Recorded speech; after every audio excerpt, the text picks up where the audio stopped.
గుమగుమల వంటలే వంటలే తెరకొట్టే కారం రంగు రుచి ఆచి కారం పొడి. మొంతా తుఫానుతో నష్టపోయిన రైతులను ఆదుకునేందుకు 5 రోజుల్లోగా పంట నష్టం నివేదిక ఇవ్వాలని వ్యవసాయ శాఖ అధికారులను సీఎం చంద్రబాబు ఆదేశించారు. 24 గంటల్లోగా పునరావాస శిబిరాల్లోని కుటుంబాలకు రేషన్ ఇవ్వాలని దిశానిర్దేశం చేశారు. విద్యుత్ సరఫరా, రహదారుల పునరుద్ధరణే లక్ష్యంగా పనిచేయాలని స్పష్టం చేశారు. మెరుగైన పారిశుద్ధ్యంపై దృష్టి సారించడం సహా తాగునీరు కలుషితం కాకుండా చూడాలని యంత్రాంగానికి సూచనలు చేశారు.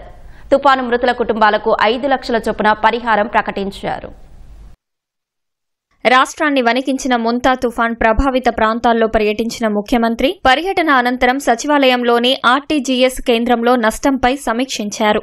ప్రస్తుతం నెలకొన్న పరిస్థితులపైన అధికారుల నుంచి వివరాలు సేకరించారు. వ్యవసాయ శాఖ సిబ్బంది పంట నష్టం వివరాలను త్వరగా సేకరించేలా చూడాలని ఆదేశించారు. వ్యవసాయ శాస్త్రవేత్తలు క్షేత్రస్థాయిలో దెబ్బతిన్న పంటలను పరిశీలించి వాటిని కాపాడేందుకున్న అవకాశాలపై తగిన సూచనలు చేయాలని ముఖ్యమంత్రి నిర్దేశించారు. ఇప్పటి వరకు సేకరించిన నష్టం వివరాలను అధికారులు ముఖ్యమంత్రికి వివరించారు.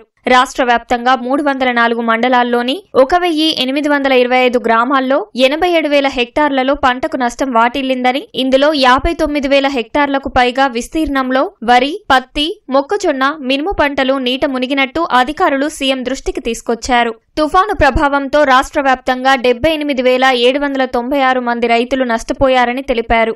42 పశువులు చనిపోయినట్టు చెప్పారు.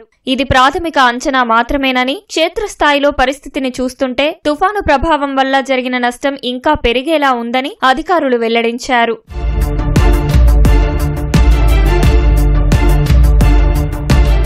సహాయక చర్యలు ఏ విధంగా కొనసాగుతున్నాయని సీఎం చంద్రబాబు అధికారులను అడిగి తెలుసుకున్నారు. విద్యుత్ సరఫరా పునరుద్ధరణ, రహదారుల మరమ్మతులు తక్షణమే జరగాలని స్పష్టం చేశారు.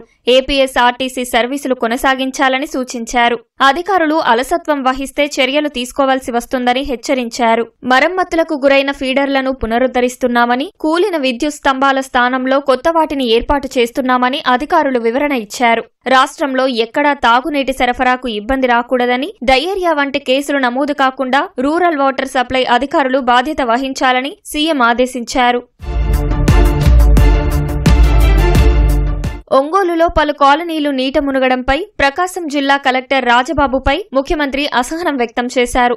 రాష్ట్రంలో ఏ జిల్లాలోనూ ఇలాంటి పరిస్థితి తలెత్తలేదని, భవిష్యత్తులో పాలనా వైఫల్యం కనిపించకూడదని చెప్పారు.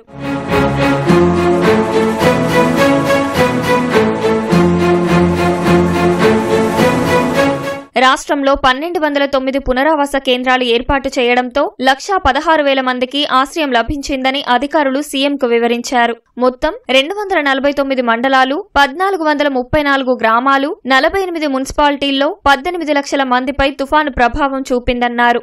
2,294 కిలోమీటర్ల పొడవున ఆర్ఎండ్బి రహదారులు దెబ్బతిని 1,424 కోట్ల నష్టం సంభవించిందని చెప్పారు. రాష్ట్ర వ్యాప్తంగా 380 చెట్లు విరిగిపడగా అన్నింటినీ తొలగించామని అధికారులు సీఎంకు వివరించారు.